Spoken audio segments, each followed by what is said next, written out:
Doma Sports Talk worldwide with some news from the world of boxing. So y'all know what time it is. You ain't in a rush to get concussed. Now, on the weekend, we got a good fight in the 140-pound division. It would have been an undisputed fight, but things just happened. But still, you got former undisputed champion at 140 pounds going into the WBSS tournament. You got to give respect for that, beating Regis Prograis. Josh Taylor versus former three-belt champion at 135 pounds. You know, your boy, the Takeover. You know what I'm saying? The Takeover, Teofimo Lopez. I don't know if he's still saying he's taking over, but he's trying to take over the 140-pound division. So it's a barn burner of a fight that's, kind of this must-see. It's a significant fight in the 140-pound division. You know, whoever wins this one going to have a lot of momentum, but let's see what happens. When you look talking Josh Taylor, he was undisputed. He did a lot of, good things going to that tournament. He had a lull in his Jack Catterall fight. It was close.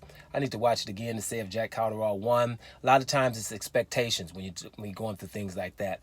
I'm pretty sure after winning the WBSS tournament and fighting guys like Regis Prograis and winning that thing, probably wasn't that motivated for a Jack Catterall at the time. So things could happen. You get a lackluster fight, and then Jack Catterall is doing some good things in the fight, and you didn't expect it, so everything is, a little bit magnetized a little bit more, and you think, well, whoa, man, he's done more than he really did. I don't know, but I'd have to watch it again, so I don't want to say too much about that. But I know he was in a close fight. Some say he lost the Jack Catterall fight, so he's on a redemption tour, so he wants to prove, he's motivated for this fight. And when it comes to Teofimo Lopez, Teofimo Lopez has moved up to 140 pounds. Hasn't looked that great. After losing to Kambosos at 135, that fight, he had one fight between, I forget the guy's name, but I know that last fight against Sandor Martin, I had him losing it. That's just me, you got knocked down and Sandor Martin looked good the whole damn fight. I had scored it at the time. I forgot what my score was, but Sandor Martin was winning the fight, and y'all know I don't like when these unknown guys don't get these wins, and then they got to go back to obscurity. Sandor Martin is one of them. Another one is Jermaine Ortiz. Right, Jermaine Ortiz, I done scored the fight 2 or 3 times. He beat Lomachenko, and don't nobody say nothing about it. Not even about the 117, 111 scorecard. That someone actually scored that fight between Jermaine Ortiz and your boy Lomachenko, 117 to 111 for Lomachenko, and no outrage. But the next fight is outrage, 116, 112 for Devin Haney. Whatever. But anyway, what bothers me about this Josh Taylor versus Teofimo Lopez fight is it pisses me off that I'm going for Josh Taylor, right? I'm going for Josh Taylor. I'd rather him win the damn fight, right? And that's a damn shame because the Takeover, I was rolling with him. Now, it ain't like I'm all on his Instagram and all that. Y'all know I don't go on, I don't do no, this is social media right here. This is it. So, cause I don't care about people's private lives. But, I like the fact that, Teofimo Lopez, got some swagger and does crazy things at the fight. You know what I'm saying? So I like guys like that. I like Chris Eubanks Sr. I jump over the rope, don't say much, speak very, very, correct English, beat you up with a soft voice, and I'm going to stand and look in the camera. Prince Nassim Hamed, I might come out on the carpet, I'm going to come out dancing, flip over the rope, and I'm going to throw some hard punches and evade punches and beat the hell out of everybody.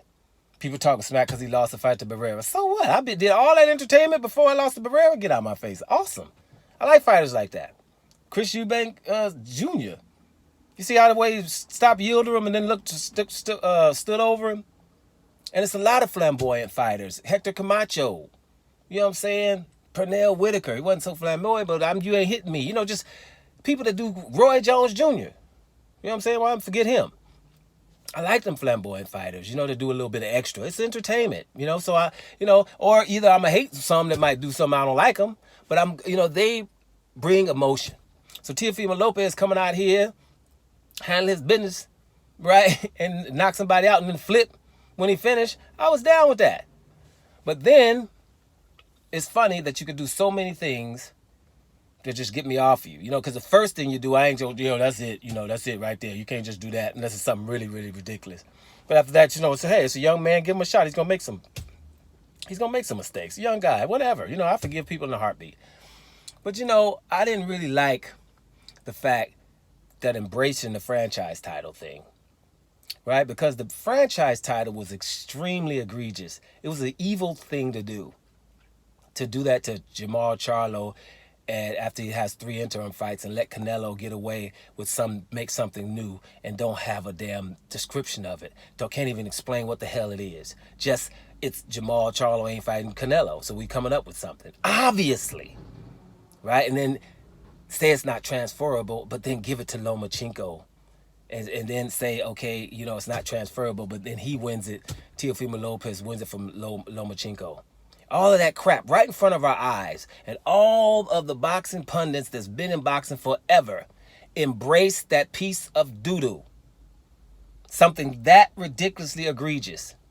That pissed me off with the whole boxing community. That's ridiculous to do that. But it didn't matter because the people you were doing it to didn't matter. You see what I'm saying? Devin Haney and Jamal Charlo. That's why for me, the franchise title is to today. The Charlo belt. And here's another thing I'm going to keep asking. Where the hell is it? Right? Nobody care about it. Ain't no brother taking that. Ever.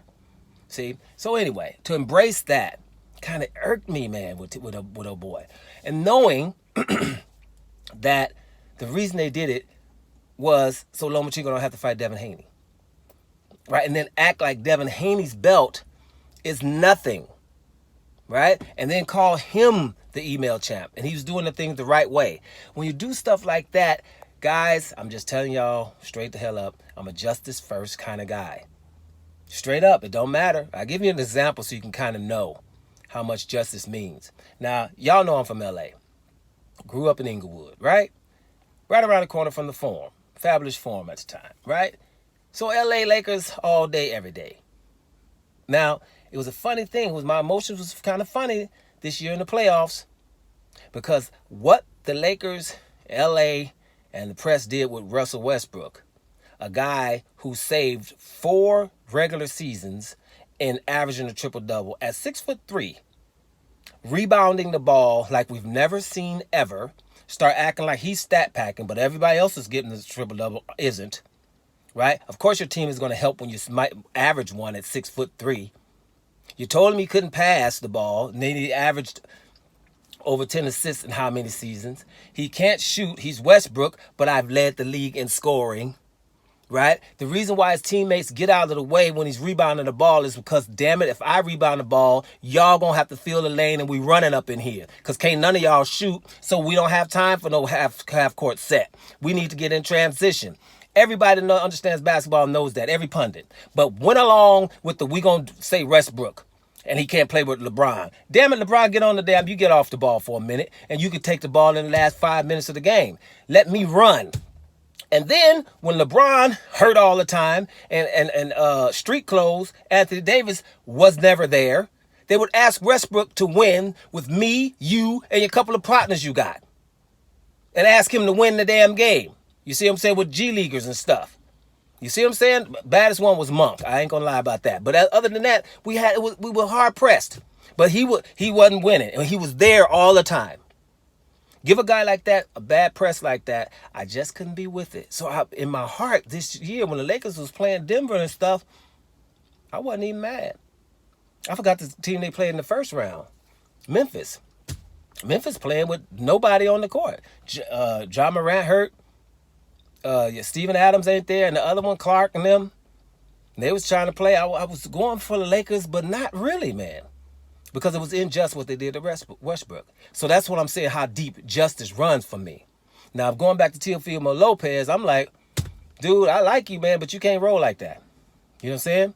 Just the way it is. No matter how much I like somebody, you can't roll like that.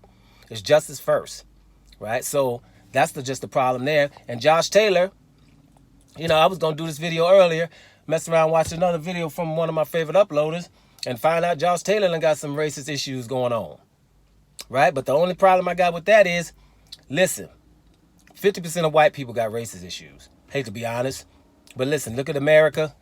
50%, I would say, of America, but nope. 50% of white people find it to be okay to have treason, to run up there with Confederate flags. Everything's okay. Half of our Congress, all of the Republicans, about 98% of them, is okay with that. To trample on the Constitution, to have Confederate flags, to run around and have treason. So that's 50% of them.